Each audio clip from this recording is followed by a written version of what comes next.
अस्सलाम वालेकुम। आज की वीडियो में मैं 2 टियर केक बना रही हूँ जिसको मैंने फॉन्डेंट से तैयार करना है और फॉन्डेंट के टॉपर्स की ही डेकोरेशंस के साथ मैंने इसको बनाना है। और चॉकलेट केक में मैंने बनाना है। चॉकलेट केक मैंने एक दिन पहले से तैयार करके रखा हुआ था।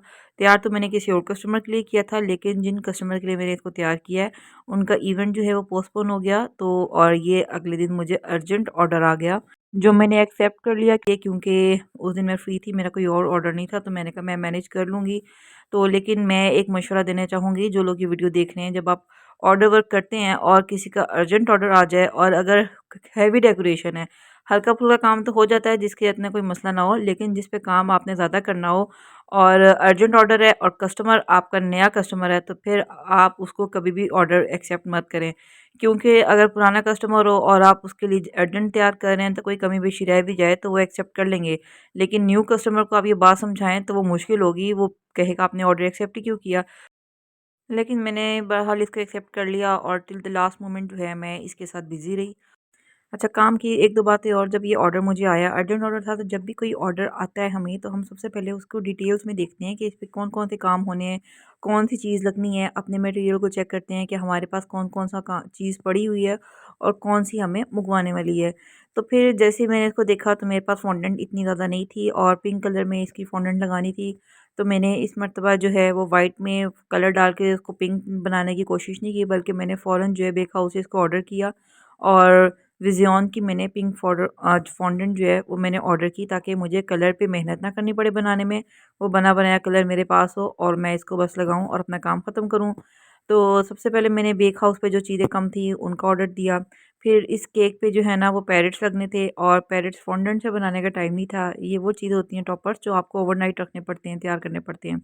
तो उसके लिए फिर मैंने उनको पहले ही बता दिया था कि कार्ड्स लगेंगे और कार्ड्स मैंने फिर मोबाइल से जल्दी-जल्दी तस्वीरें डाउनलोड की और स्टेशनरी वाला जो बुक स्टोर वाले हैं जिनसे हम सब काम करवाते हैं स्टेशनरी का, तो उनको मैंने वो तस्वीरें व्हाट्सएप पे सेंड की और जो है कि वहाँ से पिक करवाऊँगी मैं। तो और साथ-साथ मैंने फिर उसके बाद ये 2 काम करने के बाद अपने ऑर्डर की तैयारी शुरू की। और केक चॉकलेट मैंने बेक करके रखा हुआ था और चॉकलेट की केक की रेसिपी जो है, लास्ट वीडियो में बहुत सारे लोगों ने मुझसे पूछा कि इसकी रेसिपी क्या है? तो इसकी रेसिपी मैंने अपने यूट्यूब के चैनल पे अपलोड की हुई है और मैं हमेशा इसी रेसिपी से केक बनाती हूँ। दरमियान में मैंने 1-2 और रेसिपीज़ भी ट्राई करने की कोशिश की, लेकिन मुझे उनका मज़ा नहीं आया। This is the perfect recipe. इसका टेस्ट भी बहुत मज़े का होता है, अमेज़िंग टेस्ट होता है कि सब कस्टमर्स जो है ना वो पसंद करते हैं। ये 2 की केक तैयार करना था, तो इसका मैं छोटा वाला केक तैयार करके साइड पे रख चुकी हूँ और बड़े वाले केक पर मैंने 3 से 4 मरतबा चॉकलेट की लेयर्स लगाकर उसको फ्रीज़र में ठंडा कर करके स्टेबल किया है कि इस पे फॉन्डेंट का काम हो सके। एक चॉकलेट की लेयर लगाती थी और फिर मैं उसको फ्रीज़र में रखती थी और फिर थोड़ी देर बाद दोबारा निकालती थी, फिर अगली लेयर लगाती थी। इस तरह मैंने 3 से 4 मरतबा इस पे चॉकलेट की लेयर्स लगा के इसको सेट किया। अब फॉन्डेंट की बारी आती है, तो फॉन्डेंट मैंने विज़ियॉन की मंगवा के रखी हुई थी, उस पे मैंने वर्किंग शुरू की और कटिंग करके जो है वो केक पे लगाना शुरू की। अच्छा, मैं केक पे जो है जब फॉन्डेंट का काम करना होता है, मैं ऊपर टॉप से फॉन्डेंट नहीं लगाती कि ऊपर टॉप से इकट्ठी रखते हैं और साइडों पे सेट करते हैं। मुझसे वो नहीं होता, वो बहुत ज़रा मेरे लिए मुश्किल है।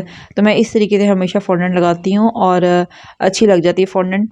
बस ये कि आपके बाकी के एजेस जो एक्स्ट्रा निकले होते हैं वो कटर से काटने पड़ते हैं और सही से लग जाती है। फिर मैंने इसका दूसरे छोटे केक पे भी फॉन्डेंट तैयार की, लगाई और ये भी मेरा तैयार हो गया। इन दोनों को तैयार करके मैंने साइड पे रखा और फिर मैंने फॉन्डेंट के टॉपर्स के साथ वर्किंग शुरू की।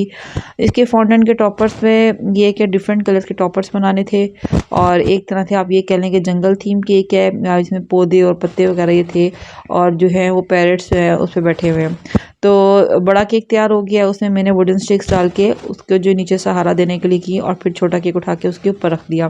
दरमियान में मैंने अलग से कोई प्लेट नहीं दी क्योंकि ये 2 ही केक थे और 3 पाउंड में ये केक तैयार हुआ था, तो कोई इतना हैवी नहीं था कि उसका वज़न ना बर्दाश्त कर सकता। तो इसलिए मैंने दरमियान में इसके प्लेट्स वगैरह नहीं रखी केक की, डायरेक्ट जो है वुडन स्टिक डाल के ऊपर दूसरा केक रख दिया और फिर दरमियान में एक बड़ी स्टिक डाली थी दोनों केक्स को इकट्ठे जोड़ने के लिए ताकि गिरने का डर ना हो।